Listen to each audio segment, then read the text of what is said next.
Hi guys, sorry to interrupt your video. Just a quick plea, subscribe to my channel please. If you haven't done it already, subscribe. Tell your friends, subscribe. Thanks. What should you do if the left-hand pavement is closed due to street repairs? Right, so the pavement on the left is shut. So I'm automatically thinking pedestrians are walking in the road. Right? Makes sense. And of course you might have workmen going around. The pavement is going to be shut. They could be crossing to the other side of the road, you know, but whatever used to use it can't use it. So watch out for pedestrians walking in the road. Lovely. Use your right mirror more. Well, fine. Speed up, no. Position close to the left, no, because you'll hit the roadworks. There you go.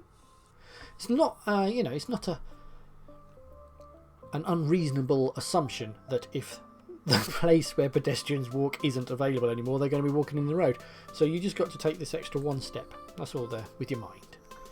You see a horse rider as you approach a roundabout. What should you do if they're signalling right but keep well to the left? Okay. I've got the rules for cyclists available, and horse riders have been told the same thing. So let's have a look at this. Roundabouts. Right.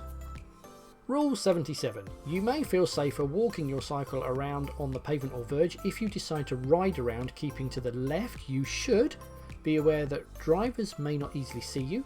You should take extra care when cycling across exits. You may need to signal right to show you are not leaving the roundabout. And you should watch out for vehicles crossing your path or to leave or join the roundabout. You've got to keep an eye on them. Give plenty of room to long vehicles on the roundabout as they need more space to manoeuvre. Do not ride in the space they need to get around the roundabout. It may be safer to wait until they have cleared the roundabout. Good to know. So as you can see, they are not prohibiting you from turning right from the left-hand lane, and in fact they give you instructions on how to do it. Therefore, horse riders are the same. You should not really go to the middle of a road on a horse or middle of a roundabout, so you normally go around the outside. So cyclists and horse riders have been told that they can indicate right, but they use the left hand lane and they stay around the outside because it's easier and safer just to cross that exit road and then do one little section at a time rather than wander across two lanes, get to the middle of a roundabout. Now you're being attacked from all directions, go around the roundabout, then try and get across with cars coming around you. Ugh, what a nightmare. It's just easier to cross one exit at a time. So you see a horse rider to approach a roundabout. What should you do if they signal right but keep to the left? Stay away from them. Stay well back. If that horse freaks out because of all the other numpties on the roundabout, God knows what could happen. Oh my and he's God. going to kick the crap out of your car, so just leave him alone. Oh look, you're approaching this roundabout. What should you do when a cyclist is keeping to the left while signalling to turn right? Ah, pity the fool. You should allow them space to turn. Damn right. There you go. Don't be a knob. Cycling today's heavy traffic can be hazardous. Some cyclists may not feel safe crossing the path of traffic to take up a position in an outside lane. Be aware of this and understand that. Although they're in the left-hand lane, the cyclist may be turning right. You've driven up to a Pelican Crossing. Congratulations. Thank you. What must you do while the amber light is flashing? Right. A Pelican Crossing is basically a zebra crossing built into a traffic light, and at a zebra crossing where you've got the flashing amber light, you're not allowed to cross if somebody is on the crossing, and exactly the same thing applies because you have a flashing amber light. Alright, so what must you do whilst the amber light is flashing? Signal pedestrians to cross? No, you do not communicate other than to say thank you to someone. You don't invite anybody ever to walk out. Thank you. Good way to fail your driving test doing that. Okay. Always wait for the green light before proceeding. No, because you can go on a flashing amber light if there's no one on the crossing, can't you? Like on a zebra crossing, there's no one there, you just drive through it. They don't have green lights. Give way to any pedestrian on the crossing. Yes, you do. Wait for the red and amber light before proceeding. No. Again, I've done videos all about pedestrian crossings, all about traffic lights, the sequence, you name it, go and look at it. Watch the videos. Traffic lights, I've done it, it's even got trams in it, it's got all sorts of stuff, so go and watch the videos. All my surplus videos, you should really watch them before you do this. You're driving past parked cars. What should you do if you see a bicycle wheel sticking out between the cars? Sounds dodgy. Well, I would slow down and expect this person to wander out in front of me. And I don't want to clip them or anything like that. So accelerate past quickly. No. Slow down and wave the cyclist across. Well, slow down definitely. I don't wave pedestrians into my path. No. Because there could be something coming the other way. Brake sharply and flash your headlights. No. Slow down and prepare to stop. Yes. Be considerate, but do not invite people out into a road. By all means, give them opportunity to walk themselves, but they have to make the decision. Never invite. That makes sense. Right, you're driving past a line of parked cars. What should you do if a ball bounces out into the road? Well, that's the same as a wheel poking out, isn't it? So, continue down the road. No. Continue driving at the same speed. No. Slow down and prepare to stop for children. Yes. Stop and wave children. No. I've already explained it. Powered vehicles used by disabled people are small and can be hard to see. What must they display when they're travelling on a dual carriageway? Oh my god, why are they on a dual carriageway? Well, we've already mentioned about the amber beacon, haven't we? Blue emergency, green doctors, and red is all part of the emergency services stuff. 4 flashing beacons. So yes, that. Why a disabled person is on a dual carriageway in the first place is beyond me. Oh my god, what's that about?